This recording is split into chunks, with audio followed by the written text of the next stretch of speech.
They set up the booth at the regional shooting expo with a challenge anyone could try. 8-inch steel plate, 200 yards, iron sights only. $5,000 in cash to anyone who could ring it 3 times in a row with a handgun. For 2 days straight, hundreds of competitors stepped up with full-size service pistols, custom long-slide 1911s, and tuned competition guns running match-grade ammunition. Most rounds didn't even reach the plate. The booth owner started laughing every time another shooter walked away empty-handed. He told the crowd the prize money was safer than money in a Swiss bank. Then a 79-year-old veteran shuffled up to the line, leaning hard on his cane, and asked if he could borrow a Snub-Nose Smith Wesson 38, the little 2-inch revolver most shooters consider a 7-yard belly gun, and nothing more. The crowd actually laughed out loud. One young competitor told him to save his dignity and go sit down. The booth owner offered to drive him home himself. The old man asked for 5 rounds and a minute to settle his breathing. What happened in the next 38 seconds shut down the booth, cleared the prize money out of the cash box, and reminded every shooter on that range that the weapon never matters as much as the man who learned how to use it in places nobody at that expo had ever heard of. If you believe respect should be earned by what a man has done, not by how he looks doing it, type the word honour in the comments before this video ends. You'll understand why by the time we get to the part where the 4-star general's car pulls into the parking lot. His name was Walter Hennessy. Most people in his small Pennsylvania town just called him Wally, the quiet old man who lived alone in a single-story house behind the feed store. He drove a 1994 Ford pickup with a cracked tailgate and a faded American flag decal in the back window. He kept to himself, paid his bills in cash at the post office, and spent most mornings drinking black coffee at a diner where the waitresses had stopped asking him questions about his life, because he never gave more than 3-word answers. The few who knew him knew he had served in Vietnam.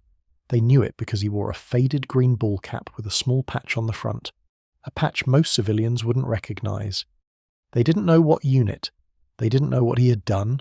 They didn't know that the same hands now wrapped around a chipped coffee mug had once done things in the highlands of Laos and Cambodia that the United States government did not officially acknowledge until almost 20 years after the war ended. Walter never volunteered any of it. He had buried that part of himself the same year he buried his wife. The cane he used now wasn't from age. It was from a piece of shrapnel that had ridden in his left hip since 1971, and the doctors had decided 50 years later that taking it out would do more damage than leaving it in. The shooting expo was held an hour east of his town, at a sprawling outdoor range owned by a regional firearms retailer trying to attract big money sponsors. Walter hadn't planned to go. His grandson Tyler, 22 years old and just out of community college, had bought him a ticket and practically begged him to come along. Tyler shot competitively in local matches and idolized the YouTube personalities who would be there demonstrating expensive tactical gear. Walter went because he loved the boy. He stood in the crowd in a plaid shirt buttoned to the collar, weather-beaten work boots, and a pair of khaki pants that had been washed so many times they had gone the colour of dust. Nobody looked at him twice. Tyler dragged him from booth to booth, showing him optics that cost more than Walter's truck, suppressors that whispered like a sigh, and ammunition priced like fine wine. Walter nodded politely at all of it. Then they came to the booth at the far end of the range, the one with the cardboard sign that read $5,000 cash, and the 8-inch steel plate hanging 200 yards downrange under the early afternoon sun. The booth owner was a man in his late 30s named Bryce, wearing wraparound sunglasses indoors, a tucked-in polo shirt with the company logo stitched over his heart, and the kind of bleached white smile that gets practiced in mirrors. He was running the challenge with a microphone clipped to his collar so the crowd could hear every joke he made at the expense of failed shooters. By the time Walter and Tyler arrived, Bryce had been at it for 2 days. The cash was still in the box. He had photographs on his phone of every man who had tried and missed, and he liked to scroll through them whenever a new sucker stepped up. Walter watched 3 competitors fail in a row. The first shooter sent his 3 rounds nowhere near the plate. The second clipped the edge of the steel once and missed twice. The third, a former police officer with a chest like a barrel and a custom pistol that gleamed under the sun, hit twice, but pulled the third shot wide. Bryce clapped him on the shoulder, made a joke about decaf coffee and waved the next victim forward. Walter stood at the rope for almost 10 minutes before he stepped up. Tyler tried to stop him. He whispered fiercely that this wasn't a fair contest, that the booth was rigged for embarrassment, that Grandpa shouldn't waste his time.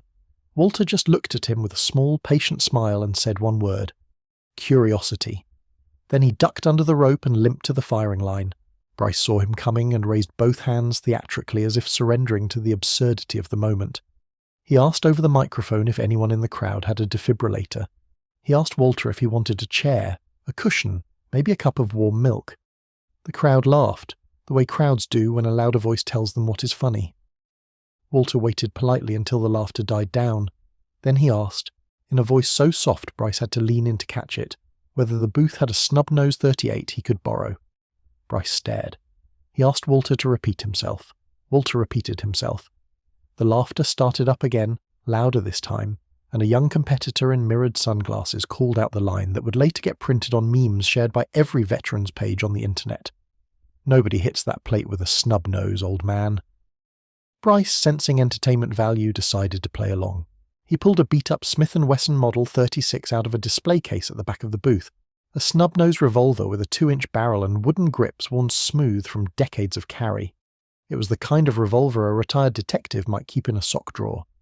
He handed it to Walter along with a speed loader containing 5 rounds of standard pressure .38 Special, the same plain Jane ammunition you can buy at any rural hardware store. Walter accepted the weapon with both hands, the way a man accepts something he respects. He thumbed the cylinder open, checked each chamber, snapped it shut, and let the muzzle hang at his side. He asked Bryce to confirm the rules: 3 hits in a row, 200 yards, iron sights. Bryce confirmed it, grinning at the camera his employee was now filming with for the company's social media. Walter nodded once. He set his cane against the booth's plywood wall. He took 2 slow, deliberate breaths. The kind of breaths a man takes when he's not in a hurry, and has not been in a hurry about anything important for a very long time. The first shot cracked across the range like a single hard hand clap. 200 yards downrange, the steel plate rang with a clear, bright tone that everyone in the crowd heard, because by then the crowd had gone completely silent. Bryce's grin faltered for the first time in 2 days. He glanced at his spotter, a younger man behind a tripod-mounted scope, who simply nodded without looking up. Walter thumbed the hammer back for the second shot, took another slow breath, and squeezed. The plate rang again. The sound was identical to the first. Somewhere in the back of the crowd someone whispered, "No way," in the voice of a man watching a magic trick he can't figure out. Walter did not look up. He did not smile. He did not acknowledge the crowd at all. He thumbed the hammer back a third time, settled the iron sights, and let the third round go. The plate rang a third time. The whole expo seemed to hold its breath. Bryce stared downrange through his own scope for a long moment, then lowered it slowly, as if hoping the world would change shape if he gave it enough time. It did not change shape. The plate had 3 fresh dimples on it, all clustered within an area smaller than a coffee saucer. Walter opened the cylinder, ejected the 2 unfired rounds into his palm and set the revolver gently on the bench. Then he picked up his cane. Bryce did not move toward the cash box. He stood there with his microphone hanging loose in his hand, his sunglasses now pushed up on his forehead, his eyes wide and uncertain. The young competitor who had told Walter to save his dignity had taken 3 steps back from the rope and was staring at him as if seeing a ghost. The crowd began to murmur, then to talk, then to point. Tyler, standing at the rope with his mouth slightly open, did not know whether to laugh or cry. It was at that moment that a black SUV with government plates pulled into the gravel parking lot at the edge of the range. 2 men in pressed dress uniforms stepped out of the front seats and held the back door open.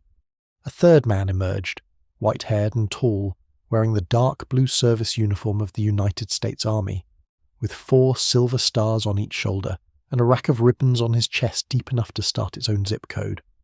He had been touring the expo as a guest of the organizers, scheduled to give a short speech about veteran outreach later that afternoon. One of the spotters at a nearby booth had recognized Walter when he stepped to the line and had made a phone call. The general had cut his lunch short and driven over personally. The general walked across the gravel without rushing, his polished shoes making small, clean sounds on the loose stone. The crowd parted for him without anyone telling them to. He stopped 6 feet from Walter, came to a position of attention so crisp it could have cut paper, and rendered a slow, precise salute. He held it. He did not lower his hand. Walter looked at him for a long moment, and then, with a small effort that hurt his hip and made his eyes shine wet at the corners, he straightened his back, lifted his right hand, and returned the salute. The general lowered his hand only after Walter lowered his.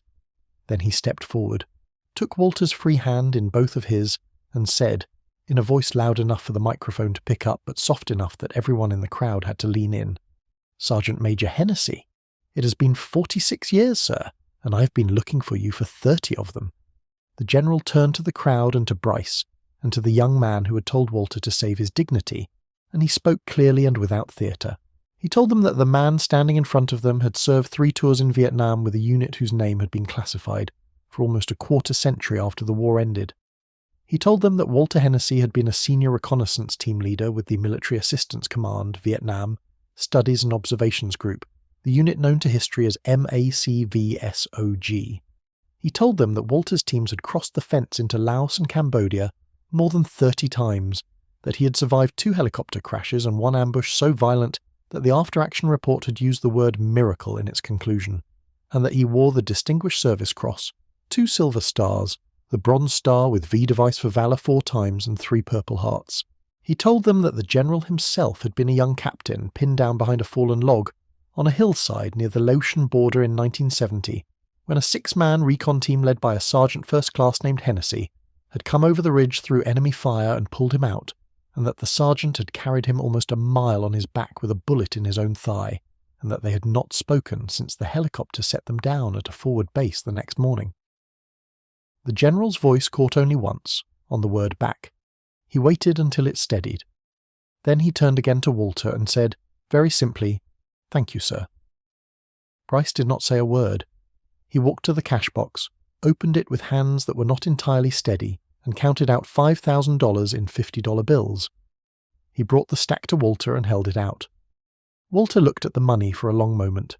Then he took it, turned, and walked over to a folding table near the booth where a small group of volunteers from a Wounded Warrior charity had been collecting donations all weekend. He laid the entire stack of cash in their donation jar without saying anything to them. He came back to the firing line, picked up his cane, and limped slowly toward Tyler, who was now openly crying.